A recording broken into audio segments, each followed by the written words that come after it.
BGB, buddy, how much do you like to watch anime? So much. I watch. Okay, I want to give the snarky answer, but I do like anime. You can do both. Yeah, I do like anime. Do you? Okay. Yeah, I'm personally picky, and the taste varies dramatically, and people have a hard time pinning down like whether or not I'll like an anime. The things that a lot of people love, I'm like, nah. And then there's the things that people think I would hate that I'm like, oh yeah, that was great. And they're like, why the hell did you watch that? So I don't know. I have weird taste, and my wife basically picks out all the anime in the house, and I just get to vote yay or nay after an episode or two if I like it or don't. So to trigger my audience, what are some of your top tier anime that you've watched? Oh shit. Well, so what actually was my first anime that made me like anime was the first Full Metal Alchemist. Yeah. And I'll die on the hill that it's better than Brotherhood. The original 03. Yep, I like okay. the first one That's better. a take. Yep, I like it better. Okay. Like it a lot better. Okay. And we'll have to talk about this someday. Okay, sure. Yep. The second one I watched was Death Note. And awesome. Great. Season okay. One through episodes 1 through 16 S tier. Yeah, until you get to the second season, it gets kind of weird. Yeah. Yep. And then I had my first high school anime, which was Melancholy of Haruhi Suzumiya and School Rumble at about the same time. Yeah. Those were, and I really would you recommend? Those. You'd recommend. Okay. Yes, I liked both of those quite a bit. I've been chasing kind of the vibes of those for a long time. Been having trouble refining it, but a recent one that is a bit spicy that some people love and some people don't is Food Wars, and I've seen all of Food Wars.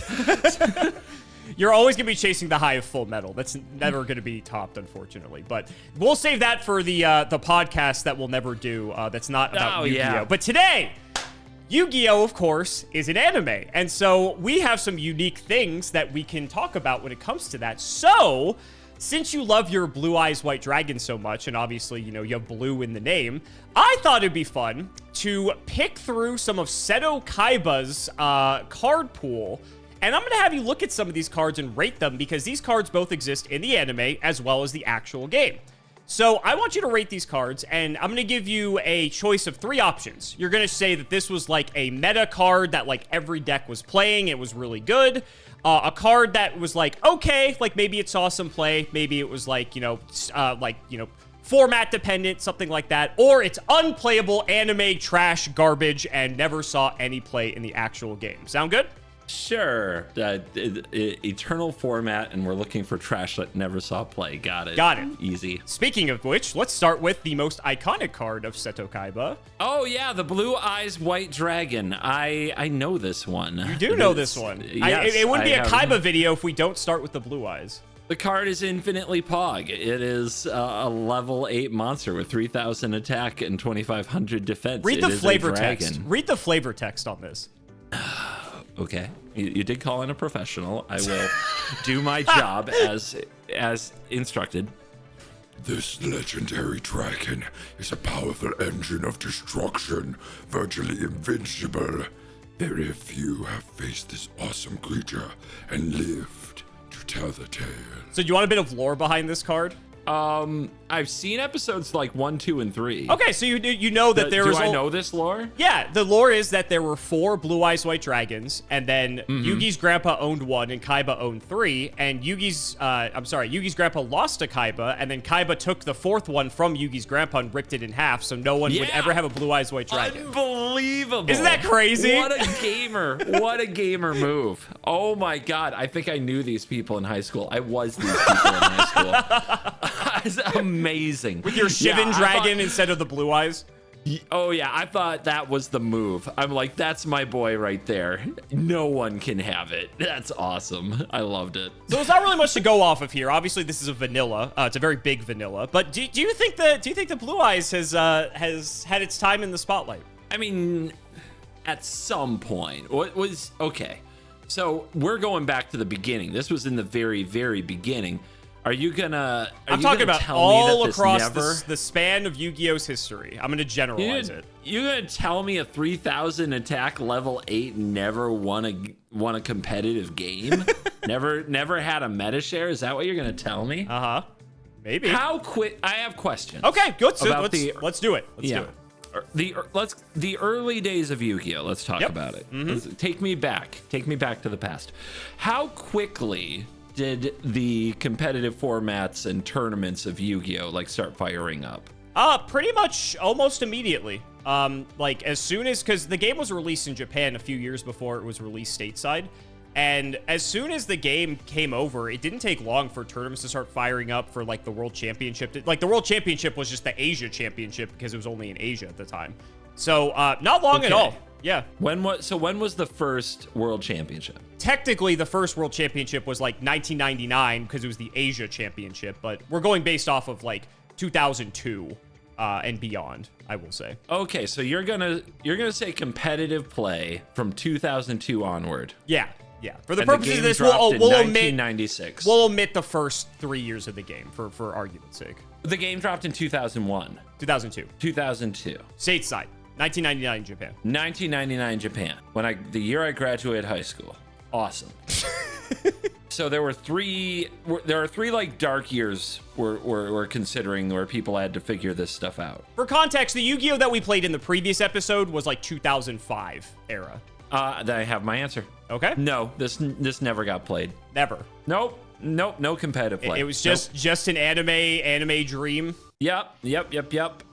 Here's the thing. Sure. Did some psycho do it and maybe win more games than they should because the rest of their deck was good? Maybe. But that shouldn't count. So no, I'm just gonna give it a no. So I'll give you a little brief history of the Blue Eyes White Dragon here. For the most part, you're correct. The main role that Blue Eyes White Dragon played, you kind of did the thing when you played your duel with Voxy a few months ago where you got to use the flute to summon the Blue Eyes. That was like the way to do it. Or you would like cheat it out by getting it into the graveyard and then resurrecting it with like another type of card, right? That's fine. The main role Blue Eyes played throughout the early years of Yu-Gi-Oh! Was actually in an Exodia deck. You're familiar with Exodia. Assemble all 5 pieces, win the game. Blue Eyes happened to have the right stats and characteristics for a deep draw Exodia deck, which basically on the first turn of the game was trying to just draw its whole deck, so you draw all 5 pieces of Exodia.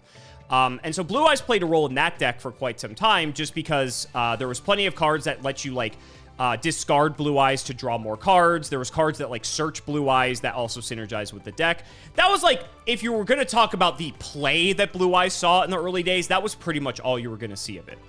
Until we get to 2014/2015, and oh man, you want to talk about the nostalgia berries? They gave Blue Eyes some of the craziest support cards you could ever imagine. And what's funny is that you actually have to play the original Blue Eyes White Dragon as part of this deck. Because I will show you a card just as an example here. Let me quickly pull it up because I didn't have it initially. I'm a little mad because I knew this, but I thought that they would reprint like a different Blue Eyes. They would reprint they would just make Blue Eyes the lost White Dragon or something like that, you know? Give this card a quick read here. Oh, okay. Blue Eyes, alternative White Dragon. Okay. Level 8 light and 3020. Yep, they're doing it. Stats are the same. Be normal summoned. Yep. Must first be special summoned from your hand by revealing Blue Eyes White Dragon in your hand. What the? So you can just stop there. You don't even have to read the rest of it because basically you have to play the vanilla Blue Eyes in order to summon this guy, which is very good if you keep reading it. Oh my God, I don't want to. So it's cool that they paid homage to the card, that it's like, okay, we're going to give you new Blue Eyes cards, but you actually have to play the original Blue Eyes as part of the deck. And this is going to blow your mind. Blue Eyes won the World Championship this year that all these cards were released because the Blue Eyes deck was that fucking good. Wow. So, unfortunately, you were wrong. I did not know that they would like basically turn Blue Eyes into a land. You know? that's what it is. It's what it is. You're not wrong. Yeah. Now you have lands in Yu-Gi-Oh! Congratulations. You turned Blue Eyes into a land. It's just a summoning requisite. We like to call them engine requirements, sir. Yeah, I just didn't think about that. I'm trying to think if they've ever done that in Magic where they force you to have an older card. Like, it would be like if you have to play Shivan Dragon to play, like, new Shivan Dragon. Yeah, right? They do not do that. They just print Shivan Dragon. Sure. Or Shivan Hellkite with like power creep stats out the ass. Yeah, I think it's kind of cool though, right? It's like the fact you get to play the OG Blue Eyes, right? That was released all these years ago, because this is a 13-year time gap we're talking about here. I think it's fun that you get to play the old card with the new cards, and they do that very frequently, as a matter of fact. We saw that with like the Dark Magician stuff that we looked at a few weeks ago. Same thing. Like, you still have to play like original Dark Magician. Yeah. Should have known. I should have seen that. It's okay. It's okay. It's okay. Okay. All right. So now you know. I think it was cool if I weren't wrong. That's fair. That's fair. All right. Let's show you your next one. Blade Knight is a level 4 light, 1600 attack and 1000 defense warrior. Gains 400 attack while you have one or less cards in your hand. If you control no other monsters, the effects of flip monsters destroyed by battle with this card are negated. Interesting. I was gonna say, you've got some context for this. Yeah. So the first thing I'm remembering is that 2000 is pretty good attack for a level 4. That is a very good stat line for a level 4, yeah. Typically, like, most things are 1800 or 1900 with no downside, and they'll go above that with a downside. But Blade Knight being able to go to 2K is very good. And then second would be negating those flip effects. Those really made me angry. Many things made me angry, but those flipping once they got attacked was one of them, because I didn't know that they were going to do that. You would love this card then. You have an answer to them. I would. And this is part of it, like the train. Like the train, it would stop the draw. Yep. Yeah, I don't see a lot of reason not to run the train in decks if the tempo is that way. Then you have the other, the flip one. I keep on thinking it's an elf, but I think that's based on the Magician art. of Faith. A card back. The one that gets the spell back, gets back your pot of greed. Yeah, that's kind of broken. Pretty good, huh? Blade Knight stops that. Yeah. So I can't, now that I've played that, and I might be biased because there were so many flip effect monsters in our duel. I may have picked this card for a particular reason, yes. Yeah, it might be trying to sucker me on that. Or it could be good. It could be good. It could be. Or you're going to show me like a card that's just way better than this, that was illegal at the same time. I would never do that. That solved all of the flip problems. But like, I really would have wanted this in our game. I think. I'm trying to remember the stats on the train and I remember that what was it, Lyricist? The one that gets a card back from the yard. Magician of Faith. She's small. Magician of Faith. She's small. Yeah, she was small. Dekoichi, Blade Knight would hit over Dekoichi as well. You are correct. And there's the other flip critter that killed a thing, was also very Night small. Assailant is also very small. Yep. Yep. What is the train stats? Train had 1000 defense, so Blade Knight easily got over it. We're smashing them. We're smashing them without even having to go that low on cards. But if we need to, we can hit extra hard. So I'll go with it. Also, it's light, and I already learned that light monsters are good. So look at that. I'll go with this at a moment. I don't see a good reason that this shouldn't see some play somewhere. Because if you're going second and the opponent goes turn 1 flipped defense thingy, and you play this, you're kind of, you're doing the thing. Yeah.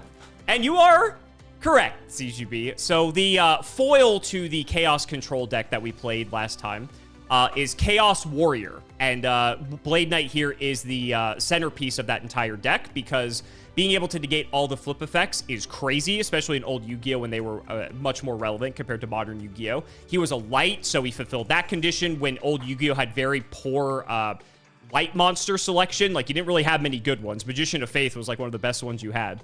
The attack stat is just insane. It gets over everything except for like Gravekeeper Spy, because that has 2000 defense, but like that's fine because he gets over everything else. Chaos Warrior is like the aggro deck, if you will, that you're trying to rush down and kill the Chaos Control deck before it has the chance to set up and just do all its crazy stuff. And so, yeah, Blade Knight was the centerpiece of that, and is a very solid card. So you're 1 for 1. You got it right. I feel like wait, I'm 1 for 1. The blue eyes didn't count. I like this. I like this a lot. Okay. Put it on the board. No, I feel like I've spent 2 years being told that stats like really don't matter, and now it's like I can actually like level the stats off a little bit. Yeah, like for older Yu-Gi-Oh, they're definitely important. It's modern Yu-Gi-Oh where it's like they're basically just a means to end the game, essentially. Like stats can matter, but for the most part they don't. Oh, there's one here for me. Okay, hi. Oh, wait, I've seen this card, haven't I? Have you? I swear I've seen this card. I think so. Maybe. Enemy controller. Well, I remember the art because this looks, how to say it. This is a spell card.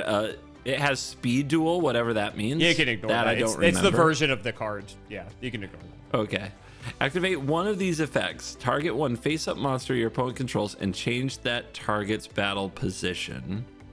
Tribute one monster, then target one face-up monster your opponent controls to take control of that target until the end phase. Poggies. And also something you may have missed, this is a quick play spell, so you can use it at instant speed. Oh, yeah, the little lightning bolt. Yep, just want to make sure you didn't miss that, because that is very relevant to this card. Yeah, sounds important. Was this ever played at all? I mean, seems good. Seems good as a quick play spell. I would say by Magic standards, it seems pretty good, right? It's like instant speed, tap a thing, and or tribute a thing, or sacrifice a thing to take control of one of your opponent's things. Like, I don't know, that seems pretty good.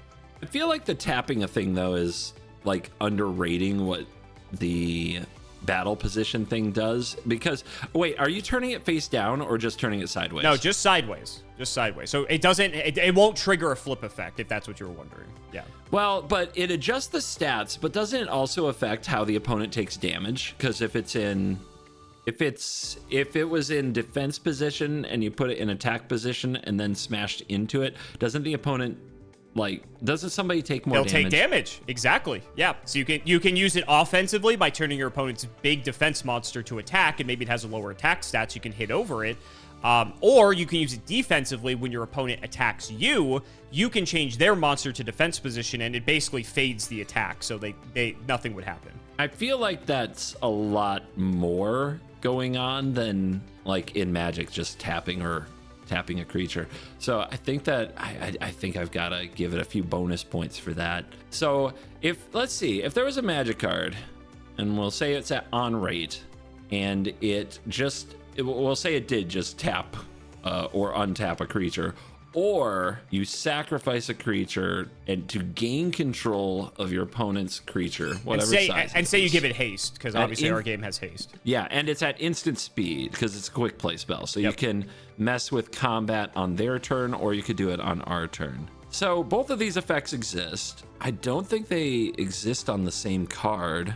Both of them are situational, but the situation, when you have two situational cards on one card, sometimes it becomes much more useful. I wish you didn't have to tribute a monster, but this is pretty good in multiples because you can take their monster and then tribute the monster you took and then take another monster. You could. That is a play. Yeah. And there are tribute things that have death effects. There are. Yeah. There so you can trigger those. Death effects. Yep. So yeah, I see versatility. I see usefulness in the right builds. Probably also a good sideboard card sometimes. Kind of messes with combat in a lot of different ways. Tough to play around. Has a video game controller on it. How could you go wrong? How could you go wrong? So at some point was this played? Yeah, I can't call this unplayable. I can't do it. And you would be correct. Actually, this might shock you. So this card was released in 2004, beginning mid 2004, I want to say. This card has seen like modern play, as a matter of fact. This card, it's because of the flexibility of it being a quick play spell. Usually, like quick play spells, if they're generic enough, age very well in Yu-Gi-Oh! And sometimes see play even in as recent as within like the past couple years. And this card is one of them. Being able to just have like the flexibility of being able to either just like change a battle position, but more so taking control of a monster, because you can do cute stuff like, oh, if your opponent targets your thing with like an effect, you can chain enemy control or put that on the stack, tribute that monster, and now take their monster, and now like whatever they were going to do doesn't matter, right? And now you have like a big thing. There's some other implications with like the extra deck, because you can like take your opponent's thing and then put your own monster from the extra deck on top of it, and now they don't get control back of their monster because their monster is essentially like a material. That's getting like into the weeds of the extra deck and stuff, but that's like a cool thing you can do as well, is like take their monster and make it your own monster, which is crazy. And so yeah, it's seen plenty of play all across Yu-Gi-Oh's history. Very good card, very versatile card, and it's cool because it's an anime card, so it's fun that when those are actually like good. I'm trying to remember in the anime, was it in the first 3 episodes? Did I see it there? Did they pull out the enemy controller? No, you probably didn't see this in the first 3. Yeah, this is like in the second season. I think Kaiba has enemy controller, if I recall. Okay. So you'd have to get pretty deep. I don't know if I was looking back in the videos we've done. I don't think I've showed you enemy controller, but it's possible. I've shown you a lot of cards, so it's possible. Anyway, here's your next one. I mean, if you have it in that deck you were playing, I might have just seen it. Like the art catches that's the eye. where you saw it. Yeah, when we were playing with those decks, it is in those decks. Yeah, that's where you saw it. Okay. Yeah, I mean, probably just saw the art. Probably didn't actually learn what it did. But now you do. Interdimensional Matter Transporter. It's a good name. Definitely a sci-fi item. Trap card. Target one face-up monster you control and banish that target until the end phase. It's a blink. Yeah, I feel like this would be a magic card. It is. You've got a... Well, I mean, kind of. The opponent would have to interact on your turn, which probably wasn't as popular back in the day. No, it was still kind of popular. But yeah, you lay this down, you get to the next turn, and the opponent tries to kill your thing or smash into your thing. What happens if you activate this in combat, like when the opponent tries to attack through one of your monsters? So it would banish it, and now that monster's no longer on the field, so they have to attack something else or attack you directly if that's your only monster. It doesn't like fizzle their attack. They still get an attack. Reassign. Correct. They get to reassign. That's not as good. That's not that good. This card could be bad. Effects. I like Blink. I don't know if you know this about me or if you picked this with that in mind, but I really like Blink. Yeah, maybe I picked this with that in mind. Maybe. Yeah, bouncing and blinking stuff, you give me some of those tools and I'll win whatever limited draft game you want to play. But I am a big fan. The fact that they get to reassign the attack is kind of brutal. I mean, they point a spell at your thing and then you use this in response. Yep, that's a play. I guess it does stop the enemy controller from yoinking. Yeah, that's a play. Yeah. Gets your stuff around a board wipe. One thing. But all of that, does that seem too clever for Yu-Gi-Oh? I don't know. When things are free, there's just too much like smash, smash, smash, and this is like set up a thing over multiple turns that might work out if the opponent doesn't do anything about it. And then how far ahead are you? And it really only works if you like if you're just under assault. This doesn't seem like a very good card. I'm torn on this. I'm not sure. Really interesting. Well, like if it were a quick play spell, I think I could come up with a lot of uses for it. But it's a now trap, I'm stuck in it's kind of a quick play spell. But I'm stuck in modern Yu-Gi-Oh, right, where traps are Sure. When did this come out? It was an anime card. So when was it released? 2003. I'll be very disappointed if you then just show me that there was a quick play spell that did exactly this. So why would you ever play a trap? Sure, fair. So if you do that, I'm going to yell at you.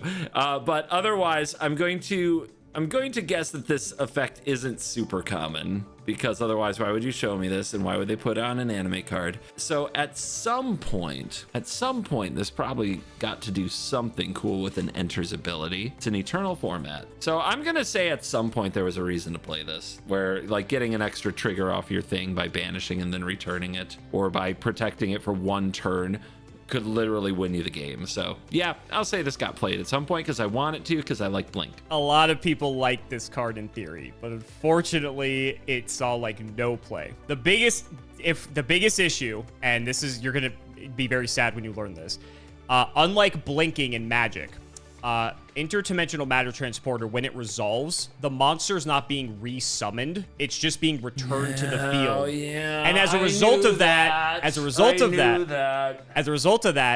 it doesn't trigger on summon effects, which is very annoying. I think if it did, this card would have seen way more play, because that means that there's so many things you could do with this card. You did lie to me, Simo. I didn't lie. How did I lie to you? You did. You said I wouldn't need the notebook. Oh, sorry. Okay. If I had the notebook, it's written down. Is it written? The summon abilities don't re-trigger. Okay. I mean, yeah. It's one of those semantic things, unfortunately. It got me. It got me just now. It's okay. I'm very sad about it. Let's show you another dragon to make you feel better. I'll show you another dragon to make you feel better. What, you think I'm a Timmy now? You think I'm a dragon Timmy and I'm just going to be happy when I see, oh, look at that! Maybe. His heads or arms is so funny. Twin-headed Behemoth is level 3. I would have thought that was a lot bigger. I'm kind of bummed.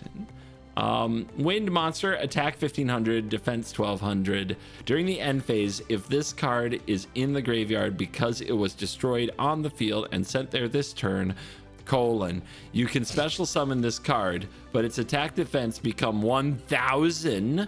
Oh, that's a downgrade. You can only use this effect of Twin-Headed Behemoth once per duel. We have a level 3 that comes back once. It has to be destroyed on the field and sent to the graveyard this turn. Seems doable, but is getting 2 of these good? Okay, so you get 1500 attack this turn, 1000 next turn. Seems fine. It's a hard one actually to evaluate. In old Yu-Gi-Oh, getting 2 things for 1 and probably felt pretty good. Once per duel is like a hard once per duel, right? If this dies the second time, but I return it to my hand and then play it as a summon, it doesn't have the ability to come back again. Correct. Right? Yeah. So you could still technically play more copies of it, but it's not going to have the resurrection effect. Yeah. So it's like the magic ability. What was it called? Persist. So persist in Magic is the creature has its stats and the persist ability, and when it dies, it comes back with a -1/-1 counter. Oh yeah, on it. that's like almost exactly like this. Yeah. Yep. And if it dies with a -1/-1 counter on it, it doesn't come back. Sure. Yeah, that's almost exactly like this. Yeah. The thing with persist that made persist broken is if you found a way to remove the counter from the card, it could just infinitely recur itself. Cute. Okay. This worked around that very explicitly in the text. It's good with effects that needed you to sacrifice a creature, but are there better ones? Because you have like Sinister Serpent in your game. Look at you. You're learning. But Sinister Serpent goes to the hand. Behemoth is resummoned to the field. That's a big difference too. Yeah, that's true. And then they have to basically attack through it again. Or you get tribute fodder for the next turn to play a big thing. Yeah, that's possible. Yeah. Maybe cast your enemy controller. Yeah, there you go. You could just use the weaker version for enemy controller. Yeah, that's a play. Yeah, so even bad persist creatures saw some play at times. But it was usually because they had enters abilities. I'm thinking of like Kitchen Finks and Murderous Redcap. One dealt damage when it entered, the other gained life when it entered. This doesn't do any of those things, but I guess it kind of does if they have to attack through it. I'm torn because I'm not impressed, and I know it's not broken, but that's not the question. It's just like, is it good? Was it good enough at some point? Did somebody want to play this dragon? And dragon is a thing. Maybe there was a reason to have a dragon specifically to tribute at times. I mean, it's 2 creatures in 1 cost. Yeah, let's just try going with at some point this was playable. At some point you would just like wanted 2 things built into 1, either for fodder or aggression. Would you believe me if I told you this card was limited? No. It was. You're messing with me? I'm not. This card was actually restricted to 1 copy for like a couple years. Wow. It was that good. In America? Yes, in America. In my republic? This card was that good. Yeah, I would say during this period in the old Yu-Gi-Oh, a lot of decks would play this just because it was 2 bodies in 1.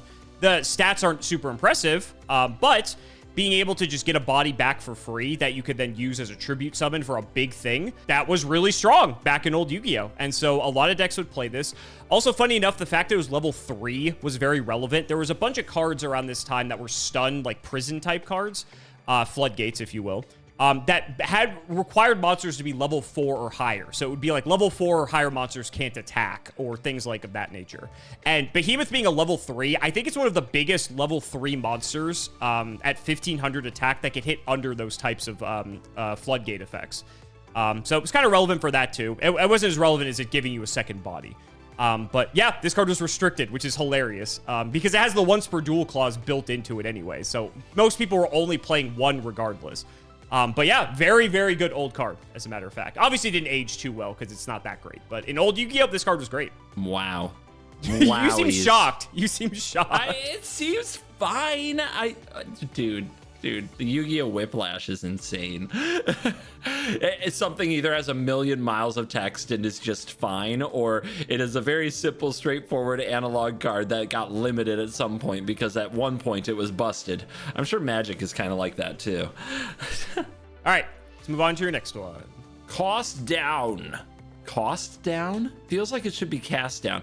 Oh, but look, it's referencing the game itself. Isn't that cool? In the art. I love that. There are swords hitting the levels. Oh my goodness. I love when This Yu-Gi-Oh! is a does spell this. card. I think it's that fourth wall breaking is so cringe, but okay. Discard 1 card for the rest of this turn. Reduce the levels of all monsters in your hand by 2, even after they are summoned. Discard a card, gross. You're still limited to 1 summon per turn. You are. What are we actually... Yeah, what are we doing here? So, for instance, if you cost down a 6-star monster down to 4, now you can normal summon it without tributing it. Also, if you look at like Blue Eyes White Dragon, if you cost down Blue Eyes White Dragon, now it's only 1 tribute instead of 2. But you discarded a card and played cost down for this. Why didn't you just play something to tribute? Maybe you only have 1 monster on the field. I don't know. I mean, I guess in a way it can be ramped because you're using a spell instead of a summon. Sure. So yeah. In a way. Yeah. I This guess. also this card could be bad, right? Like that is a possibility. I could be showing you a bad card. It looks kind of bad. And then It looks then like say it's bad. Looks like a pretty bad card. But there's something about this. Even after they are summoned, why is that relevant? I'm trying to come up with like, is there something like devotion in Magic where like the levels of all these cards like add up or don't add up to something, and then maybe you can combo with it? Sure. Well, so for instance, right, say it's a level 5 monster. So you cost down it to level 3. Think about all those like prison floodgate type effects I was just talking about. Because it's even after it's summoned, it's still level 3. Now it could like attack under those types of floodgates and such. You showed me these in this order for a reason. Oh, I would never do that, CG. You give me too much credit. I still think it. I mean, it could be bad. A second it hand, could be but bad. It still looks bad. It could be bad. Then say it's bad. I don't, because I'm scared. Because even bad cards sometimes have a deck when they do fundamentally like breaking the game-y stuff. I love these videos. Even this is so fun. They are summoned. So even after they are summoned, so my level 6 becomes a level 4. Okay, I play it. It dies. It's in the graveyard. What level is it? It's back to its original level. It's like, or it gets shuffled back in the deck, right? And you sacrifice something that gets you a level 4 out of your deck, and then you just go get it again, or some nonsense like that. But no. He's trying to cook so hard with this one. Isn't that what these cards are for? Isn't that why you make something like this that appears to have a powerful effect but might be bad? You could say it's bad. It could be bad. It's gonna be something else that like would have been in the notebook probably that would explain to me why this level thing is so important. But now that I've played a little, it's like you still only get 1 summon a turn. Right. Aside from your special summon, of course. And now you're gonna ramp out your blue eyes, like you just kill it. Like it's not like your game has no removal. It's also a discard outlet for what it's worth. I mean, it is a discard outlet, but so's hand destruction. And you're right. You don't see me telling you. There's no debate about that. All right. Where's the charity card? I'm just trying to help you come to a decision. Okay, that's all. I'm here to just help. Yeah, you just want this. Come on, let me cook. You want your watch time. You know you do. That's true. That's true. I do appreciate my watch time. I don't have it with this card. I can see that you're gonna have to tell me about some kind of a combo, but even then you're limited to 1 summon. So there needs to be a card that exists, and I don't think it does, that like lets you put all level 4s from your hand into play, or all level 6s from your hand into play, or everything below level 7 from your hand directly into play. And then maybe I'll be like, I get it. But even then, like, card draw in your game isn't just free, so it's hard to get all that stuff in your hand. So I can't with it. I can't cost down. I can't do it. I can't say it's good. So there happens to be a card that I'm just joking. This card sucks. Thank you. Jeez. Oh my god. If it looks like a bad card, if it smells like a bad card, it's probably a bad card. I'm just saying. Yeah. So you sniffed it out. This one was bait for sure. This one was bait. Ooh, you scare me. You scare me. Why do you do this to me? Because it's fun. I'm relieved more than anything. You should be happy. You got it right. I'm relieved. Attack Guidance Armor is a trap card, and it says when a monster declares an attack, activate one of these effects. Destroy the attacking monster, or target 1 monster on either field except the attacking monster, and change the attack target to it, and perform damage calculation. You can only activate 1 Attack Guidance Armor per turn. They threw a once per turn on this thing. Apparently it was too good. Destroy the monster. That's simple enough. Lots of cards do that. Target one monster on either field except the attacking monster and change the attack target to it. Okay. I mean, I'm sure it feels bad to run directly into the wrong monster. And there's some kind of reverse damage thing that can happen with that too, right? There's reverse trample. Yeah. So like if they attack if you redirect them into your defense position monster, then they'll take, and like let's say it survives, then they'll take whatever the difference is. So in the spirit of this video, I mean, I like removal. I really like removal. Removal is great. And we're just trying to figure out if this was good, if it got played at some point. I'm just gonna look at the card and say if it says you can only do it once per turn, there's probably a reason. Maybe. Probably a reason. So it's like removal spell with more versatility. We play just removal spells, so surely at some point they played this. Yeah, I don't see a reason not to. So yeah, let's at some point play some attack guidance armor. What do you think about this card? Sakuretsu Armor? It's an anime character. Surely there's a correct pronunciation. Was I close? Sakuretsu Armor. Yeah, you're pretty Sakuretsu. Close. Okay. Yeah. Trap card. Look at this. Look at this dude killing the red shirts. Activate only when your opponent declares an attack to destroy the attacking monster. It's fine. You would prefer to not have to wait till it attacks. If we're saying, like, do we have a trap that's just flip it, destroy target thing? That's a little better. But, like, in the spirit of the game, like, this probably has its moments, especially since you have to set a trap card. You can't play it on your turn anyway. If there is a spell that is a quick play spell that just says destroy target monster, you're going to play that instead of this. But I feel like this probably had a space, but it's not. Is it different from attack guidance armor? Destroy the attacking monster. When a monster declares an attack, destroy the attacking monster. Destroy the attacking monster. It's word the same. This can activate on your turn. You could destroy your attacking monster or change the target somehow, but I'm not sure why, but maybe there's a reason, like with pump spells or something. I don't know. I guess it depends on the timing, like how the attack chain works. The biggest difference is that you don't get the second effect where you get to redirect the attack, but also Sakuretsu Armor doesn't have a hard once per turn attached to it. So I'm guessing that would imply playing multiples. I mean, I think it's fine, but as soon as you show me a spell that just says destroy target monster, I'm going to be like, we don't need this. Sure. So the reason I show you this is there's a reason. This one, there was a bit of a gotcha to it. So attack guidance armor did not see any play. The reason for that is because it was released in like maybe a few years ago at the time of recording this. They basically released Kaiba's briefcase, and one of the cards was a promo card, which was attack guidance armor, which had never been printed prior to this. So sometimes they even still print cards from the anime, even though those cards were shown like 20 plus years ago. But for the member berries, they're like, hey, remember Kaiba had attack guidance armor, and now we're going to print it. Unfortunately, this card is just too slow by modern standards. However, the reason I showed you Sakuretsu Armor is that Sakuretsu Armor is basically the equivalent of attack guidance armor back in 2003.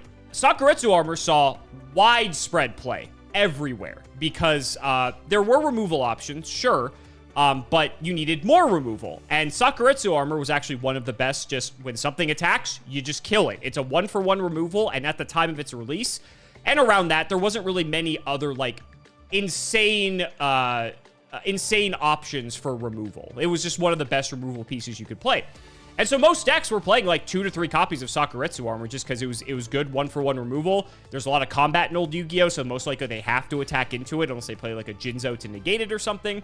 So I'll give you a half point on this because I kind of like got you with this, but you were correct that it did see play. Me. I did time warp you. Yes, exactly. You did. Yeah. But I thought it was an interesting story to tell. So why does attack guidance armor have a once per turn? I don't fucking know. They could have that card have no once per turn and still not see play. That card sucks. By modern standards, that card's terrible. So beats me. I don't know. I definitely would have, like, if I had sniffed out when it was made, I promise I would have got that. Yeah, I was waiting for you to say when was this printed, and I was going to be like, shit, he figured it out. So I'm glad you didn't figure that part out, because that made it more fun. Few left for you. Saving the best for last, of course. let's show you Kaiba's other signature boss monster that transcended the Blue Eyes White Dragon. Obelisk the Tormentor. Jesus divine. How level counting? It's 10. Level 10? I'll save you the issue. Yeah. Okay. Attack 4,000, defense 4,000. Blue eyes who? Who cares? That's who. Divine Beast effect requires 3 tributes to normal summon. Cannot be normal set. This card's normal summon cannot be negated. You like that as a control player. I mean, hate it. When normal summoned, cards and effects cannot be activated. Cannot be targeted by spells, traps, or card effects. Once per turn during the end phase, if this card was special summoned, send it to the graveyard. You contribute 2 monsters. Destroy all monsters your opponent controls. This card cannot declare an attack the turn this effect is activated. So let me give you some lore here. This is one of the 3 Egyptian god cards. These are the 3 most powerful beings ever created in the history of the Yu-Gi-Oh! Trading card game in the anime. And so Kaiba gained possession of Obelisk, and the other 2 of the other characters gained possession of the other 2. So these are, for a majority of the show, like these are like the new Blue Eyes White Dragon, if you will. Sweet. Dear God. Did it eat the blue eyes? Are those what That's you're why he's attributing? blue, actually, yeah. Oh, okay, makes sense. I'm supposed to figure out if this was ever good? All right. The guardrails. Requires 3 tributes to normal summon.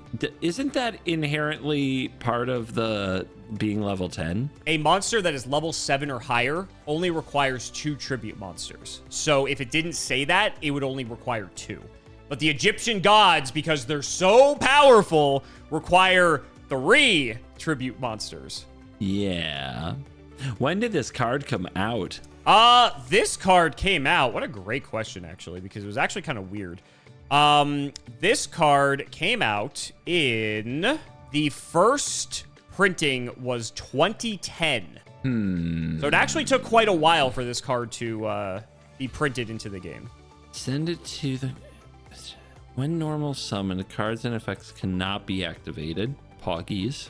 Cannot be targeted. Wow. Once per turn during the end phase, if this card was special summoned. This is an option. This is not mandatory. Correct. This so is part of this ability. This whole weirdly on-running sentence with commas and colons is an optional ability. So basically, if you cheat Obelisk out in the typical, like, discard it to the graveyard, resurrect it type thing, if you were to cheat it out, you only get it out for 1 turn. Whereas if you tribute summon it the way it's supposed to, it'll stay out permanently until, you know, something kills it. If you sneak it out, you have it for 1 turn. Okay. Okay. And then this next line, you contribute 2 monsters, destroy all monsters your opponent controls. This card cannot declare an attack the turn this is activated. What is this line? Is this attached to the if it was special summoned line? No, that is a completely separate effect. So if you special summon it, if you normal summon it at any point at sorcery speed, you contribute 2 monsters to nuke your opponent's board. How many monsters do you need to make this thing work? Oh my god. And then it even says you can't declare an attack that turn because I guess sacrificing 5 monsters isn't enough for you to hit the opponent for 4,000. Oh my god. Is it a Timmy card? It's definitely an anime card. You're not wrong there. You were not wrong there. Nailed that. So there's these whole lines, these very powerful lines that probably educated some people. I don't know if something like this came before it, but I find some of the lines in your game that are very interesting. Being like, when normal summon, cards and effects cannot be activated. So it's like, it just kind of freezes everything. It can't be targeted by spells, traps, or card effects, but also you can't even activate those spells and traps to do something not even related to this. Well, what that means is when it's normal summon, cards and effects cannot be activated. There are cards, for instance, that say, and you might remember this, Torrential Tribute is a board wipe that says when a monster is summoned, you activate this and destroy everything on the board, right? So when it refers to that, it's only preventing things from being activated when it's summoned. So after that summon window closes, then you're still free to use spell and traps and whatever. Those aren't under the effects of cannot be activated. That it looks like a static line on the card. It looks like as long as this is on the field, you shouldn't be able to activate anything. Yeah, I'm just explaining how it actually works. You're like, that's way worse. It is. It is way worse. I'm not saying it's not. That's so much worse. It's closer to split second than a full-on floodgate. Yeah, it's basically saying, like, when you summon this, it will, like, a normal summon, or tribute summon, rather, that, like, it will guarantee hit the field. From there, you can do whatever you want to it, but it will, like, not be destroyed by those types of effects. And this is not an extra deck monster. This isn't something you just access when the situation calls for it. Nope, you have to draw it out of your deck. Or search. No, dude. No, screw this card. No. What a pile of trash. What the hell am I looking at? You're saying Obelisk the Tormentor is trash? This pyramid was made out of poop, dude. Like, what is this? Final answer? Final answer? With this card.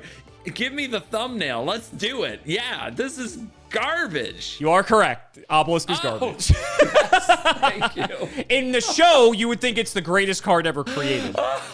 But no, in reality, this card is garbage. I will say, there was one deck around this time when it was printed that did take advantage of Obelisk. So it's not that it has seen zero play. It has seen a small modicum of play, which might sound insane. Did it take advantage of Obelisk, or did Obelisk take advantage of it? Let's be real. The reason is actually, so yes, it seems a lot worse when you know that it only stops like summon effects from being activated. But during this time in Yu-Gi-Oh, being untargetable by spells, traps, or other card effects, and the fact that board wipes don't work when you summon it, and you can't negate the summon of it when you play it, there was a deck that played frog monsters.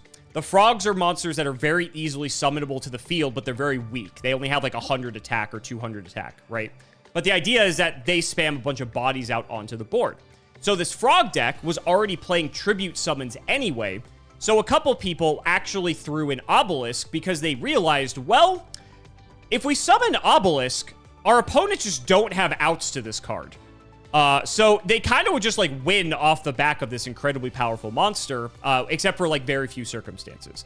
So that's like the only time Obelisk has ever seen play. It saw like a very, very, very small modicum of success. But for the most part, you'd rather just play the other tribute monsters because you only need one tribute instead of 3. It's kind of win more. It was more just for the fact that they could say they played Obelisk in a deck more than anything. And so that is the history of Obelisk the Tormentor. What a card. What a debate. Oh my god. People probably like traded their left arm for this. They could have had a future. They could have gone to college. If you ever watch the anime and get to the point where they get to the Egyptian gods, which is just the second season, so not that far in, you would think Obelisk is like the greatest card ever printed. It is so funny how much they gas these cards up. But anyway, we're gonna move on. I got 2 more for you here. So let's see what you think about this one. Dimension Fusion, a spell card. Pay 2,000 life points. Both players special summon as many of their removed from play monsters as possible. Busted. You think? Busted. Yeah. Okay. Busted. All right. Go on. Insane. No, so there's gotta be, I'm not gonna like name a bunch of them off the top of my head because I'm stupid and I have no memory and I'm old. Sure. But I like, there's no way I haven't seen plenty of ways to banish cards. Like, dude, if this card was still legal when the pots came out that like banished 10 cards from your deck or whatever, like that's insane. That's absolutely stupid. In Magic, we have 1 or 2 cards that like for a very cheap cost can banish your whole deck. If we had this card, boom, GG's. Easy. Okay. Easiest game of our life total. Easiest game ever. The fact that the other player gets it probably doesn't matter as long as you go first. Or just if you're built around it and they're not. The 2,000 life doesn't matter if you just take over the game and win because everything has haste. No, dude, not only that, like it's seen as a cost. Like removing these monsters, like it says, okay, I guess I need clarity. Removed from play monsters. I assume they're talking about, like this is old wording and they're talking about banished face. That's correct. This is an old card. Yeah. Banished did not exist yet as a concept. and it's banished face up or face. Like, I'm assuming banished face down does not count for this. I'm wrong? Oh God! I'm pretty sure. I'm pretty Banned. sure you can. I'm pretty sure you can. Banned. You want to go for the double or nothing and say it's banned? What if? Okay. What about banning? What about when you banish stuff from your extra deck? Would that count for this? No. So the reason that doesn't work is that monsters have to be properly summoned from the extra deck before they're able to be resurrected from the graveyard. So, being able to, like, dump half your extra deck into the graveyard and then Dimension Fusion, or Banish Pile, and then Dimension, that doesn't work. I will cut you off there. Well, that's one thing, but still, I guarantee, like, the cards you've shown me, there's enough banishing of just stuff, not to mention materials from graveyard, like just using stuff as your materials. There's so much banished stuff. This thing is insane. This had to be at least be limited. You haven't asked me to, like, find banned cards in this episode. Let's go for it. Let's go for it now. If you want to double or nothing for your points, if you want to guess if this got banned or limited, I will let you do that. You can double or nothing. I'm gonna say limited for sure. Okay. I wouldn't be surprised if it got banned, but they may have just limited or banned the cards that enable it the best. But yeah, at some point, this is a busted deck. This is a busted deck in Yu-Gi-Oh! History somewhere. Guarantee you that. Yeah. You should have gone for the ban. This card's still banned today. Woo! Okay. Yep. Well, I'm not wrong. You're not wrong, but you're like half wrong. You're mainly right, though. You're mainly right. This card's fucking batshit insane. Kaiba did use it, though. This is a Kaiba card, initially. And this card is insane. This card enabled so many degenerate decks. There were plenty of cards, like, back in the day that would... there was, like, combo decks that would play this card and just be absolutely degenerate if they went off. They were kind of high-rolly, like, they weren't super consistent, but, man, were they fun as shit. And so this was one of them. Like you said, it's just way too easy to banish stuff nowadays that this card, the cost is negligible. If this card said pay like 7,000 life points, it would still be broken. Like, people would still play it. Anytime it says special summon as many as possible in Yu-Gi-Oh!, typically the card gets banned at some point. And so Dimension Fusion's one of them. This card's probably never going to come off the list. This card's way too good. But for the time you got to play it, man, it was fun. It was a good time. Okay, last but not least, I thought I had showed you this card, but I was looking, and apparently I haven't. So let's see what you think. Looking? Did you watch every minute of everything we've done together? I scrolled through every video that made sense. Attaboy. So last turn. Get your glasses I out. want to... Hold on. It just says last turn. I'm going to guess that, I don't know, the turn after you activate it, do you get like another turn, but then you lose the game? Maybe. That's what it makes me think of. We have some magic cards like that. Read it and find out. All right, let's do this. This card can only be activated during your opponent's turn when your life points are 1,000 or less. Oh, shit. Select one monster on your side of the field and send all other cards on the field and in their respective owners' hands to their respective graveyards. I love that we find a way to use respective over and over in the card text just to make sure we use up the character limit. After that, your opponent selects and special summons one monster from his or her deck in a face-up attack position and attacks your selected monster. Any battle damage from this battle is treated as 0. What? The player whose monster remains alone on the field at the end phase of this turn wins the duel. Any other case results in a draw. So, what happens? Oh, your battle damage is the damage to face. Correct. Yes. Okay. Yep. Got it. So there's no way to like win through life point damage is what they're, because you have to be at Gotcha. 1,000 or less. So that's why they have that clause in there. So yeah, so basically you get one final climactic Dragon Ball Z anime battle between you and your opponent. Death showdown. Whoever is the last man standing wins the whole duel. What do you think? They get any monster from their deck. You get one monster. It has to be one you already control. Yep. And you have to give up all other cards. So Both there's players no do. like, yeah, you can't like save a trap or something to destroy the monster. Do you know of any way? Okay, is there something like you activate this, it destroys everything, but then something comes back that somehow is there like a trick with this? Are you trying to cheese last turn, CGB? So in Magic we have this card called Worldfire. Okay. It's It's 9 mana. It's remove everything from the game. Okay. Everyone's life total goes to 1. Okay.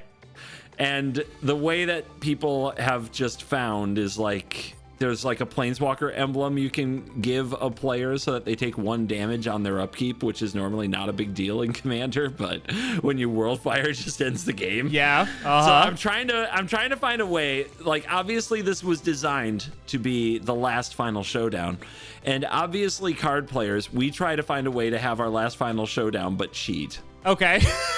Would you like me to show you how to cheat in the final showdown? I would. Okay. Give this card a read. Jaugen, the Spiritualist, level 3 light, 200 attack, 1300 defense. You can discard 1 random card from your hand to the graveyard to destroy all special summon monsters on the field. Neither player can special summon monsters. You can discard 1 random card from your hand to the graveyard to destroy all special summon monsters on the field. Now keep in mind, those are two separate effects. So I guess if this is your one thing, then they can't get the thing out of their deck, so they just don't have one? Correct. Well, that's messed up. You said you wanted to know how to cheat. Yeah, but I wanted something cool. I wanted the opponent to go through their deck, pick out their perfect thing, think they were gonna win, and then somehow you had some delayed trigger or like extra effect that was like, haha, but you do not. And this is just like, you don't get to do the thing my card says you get to do. I guess they win now. That's what that is. So is this Splinter Twin, which is a magic combo, by the way? It's just Splinter Twin is a 2-card combo deck that got so popular in so many formats that just anytime you look at 2 cards and say this card plus this card is I win the game, they call it a Splinter Twin. Okay. It's basically a 2-card win the game on the spot combo. Sure. So when I say, is this a Splinter Twin? This card can only be activated during your opponent's turn. Your life points have to be 1,000 or less. So there is setup required. There is setup required, huh? There are definitely ways to pay the 1,000 life points. Like 100% we can lose the life points. There are ways to do that. There's definitely no way to possibly set that up. But there are a great many. Did you send me something? Of course, you would only say that if you were scamming. Conniving, if you will. Wall of Revealing Light is a trap. When you activate this, pay any multiple of, whatever you need. None of your opponent's monsters with attack equal to that can attack. Sure. Ooh, wait, does this? This is a continuous one. So if you played this and paid that, like, does it require them to attack to do the last showdown? Wall's going to go to the graveyard when you activate last turn. You're just using this solely to pay down to under 1,000. Sure, you can just burn your life. But still, now it's not a Splinter Twin. Now it's a 3-card combo. Now it's a Splinter Trio. Yeah. Yeah, but that makes it a lot worse. It is a nasty trap combo. Was it ever good? At some point, did somebody in a tournament cheese people with this? This is 100% a card gamer deck. Isn't it? This isn't just a playground deck. When you do it on the playground, you might get slapped in the face and little Jimmy might get sent home from school. That's fine and all. But this is 100% the kind of stuff somebody tries to do at a tournament. I haven't showed you this, right? Sometimes I get confused because I show rare and stuff and you. So like I think I may have, but I know I showed rare, but I was looking back and I'm like, wow, I never showed him this card. I mean, if the question is this good?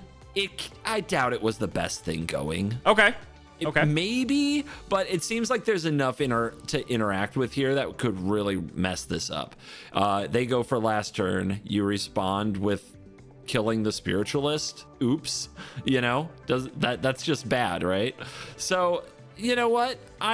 I'm gonna say, but this is 100%. Like, there was probably nowadays they'd have their own Discord server. They probably had their own Reddit forum in the day or their message board. Or, they all got in their Ventrilo chat room on Friday at a certain time to just talk to each other about the latest tech in their last turn and how bad they got somebody with last turn combo at their whatever game night, right? Like and how they're gonna go to the JSS tomorrow and just last last turn everybody, and then it never works out, but they have their bad beat stories that they do in their ventriloquist the next Monday. No, so this showed up. I bet this showed up. Was it the best thing? It was probably never the best thing because it seems very beatable, but I bet this showed up. I'm gonna give this a got played. What was the Magic forum of choice back in the day? We had Pojo. What did you guys have? You had Pojo. We actually had the Wizards of the Coast message board for Wow. The mothership actually hosted a pretty decent like forum thing that covered all of their formats. Like by the time I was getting into Duels of Planeswalkers in 2015, they were still up, and eventually they took them all down and disavowed absolutely everything to do with letting strangers on the internet talk to each other about their game on their site, and I don't blame them.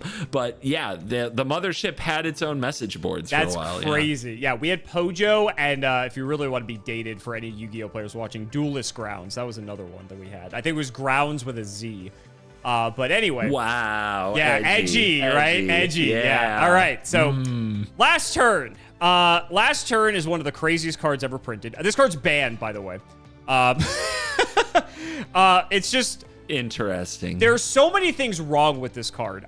Typically, people are just using it to cheese wins when it was played. But the problem is, there's so many ways that this card can like go poorly. It's so complicated to resolve, in fact, that there's like a 60-page document online of rulings on how this card interacts with other cards in the game. I'm not joking. That's why they needed their own chat groups. That's true. That's why they'd have their own Discord server. Exactly. Yeah. So I think they just banned this because of like mechanically, it's just a fucking rules nightmare. Like judges never know how to resolve this. You'll love this. So remember how we have our new format where every card is legal, but a bunch of cards are like point costed, like Canadian Highlander. Yeah. The first like major event where people could play this format, someone brought Last Turn to the event. And there is a video of someone trying to resolve Last Turn, and there's like 6 judges around the table trying to figure out how to resolve this card because of like how much of a rules nightmare that it is. I love / despise you people and your faith and beliefs and your intensity and your persistence. It's both inspiring and frustrating. Yeah. So in theory, this card's really fucking cool. In practice, it's a fucking disaster, and it's just like, it's not really fun to play against, because in Yu-Gi-Oh, you could easily set this up turn 1 if you get the 3-card combo. Like, you just go, okay, I go first, set 2 cards, normal summon Jowgen, pass. As soon as your opponent starts their turn, you flip up a wall, pay 7,000 life points to go down to 1,000. It's now your opponent's turn, and you're at 1,000 or less life points. You just flip up Last Turn, and they lose the game. So, like, it's not very fun. Right? In terms of like, you know, the bullshit people came up with to cheese this card. I mean, who do you think had fun? I bet somebody had fun. That's true. Somebody probably had fun. So somebody has a story for the message boards tomorrow night. Yeah, in the Ventrilo chat. Yeah. Oh yeah. Oh yeah. I'm sure they did after that Genesis event too. So yeah, this card's been banned. It's probably gonna stay banned forever. More so mechanically than like because it's like it was never like the best thing you could be doing. It was more like a cheese deck more than anything. But it's a very fun piece of Yu-Gi-Oh's history that I always like to bring up. And I'm so shocked that I never brought it up to you. But fun fact for people who don't know, this was a card that Kaiba actually played. So I thought it was fitting for this video, so I wanted to show it off. But very funny card in theory. Amazing. Amazing card. Wow. Yeah. I thought that effects in Magic, like Final Fortune, that give you an extra turn, but at the end of that turn you lose the game. I thought those were dramatic. This is... Ooh. We're an anime card game. Of course it has to be crazy. And so it's an ambitious design. It is. I see what they were going for, but of course there's a million ways for it to both go wrong and be cheesed. What they're trying to achieve just isn't something you can force through one card. To be fair, the Wall of Revealing Light wasn't released until about a year later. So, like, the combo initially didn't exist until they printed that card. Because there's no way to drain your life points down quick enough. There was, like, I think there's, like, 1 or 2 other cards you could use, but, because, like, there's Inspection, I guess. You can pay... Inspection's a really bad card that says pay 500 life points and look at a random card in your opponent's hand. But there's no once per turn on it, so you can just basically pay, you know, as much as you want and you should basically try achieve the same thing. Yeah, you should try this Necropotence card. It lets you pay life to draw cards like as much as you want. Like, see, that sounds would go really better. well with this. It'd be a good combo. It would be a It'd good combo. Because then you draw into the Jowgen and everything too that you need. That'd be crazy. Necropotence last turn. Ooh, we're combining our card games now. That's sinful. What would you think about a video? We would make it in person, of course, because we'd have to be in the same room where we use like combined pools of like the first so many Magic sets and the first so many Yu-Gi-Oh sets to build joint decks. I thought you were gonna say you play like old Magic cards and I play old Yu-Gi-Oh cards and we see who can win. I think that'd be interesting too. We can do like real gaming if you want to, but this would be like a made up BS format. It would be funny. That would be fun. That'd be fun for content if anything. So maybe next time we meet up. But what'd you think about Kaiba's cards, buddy?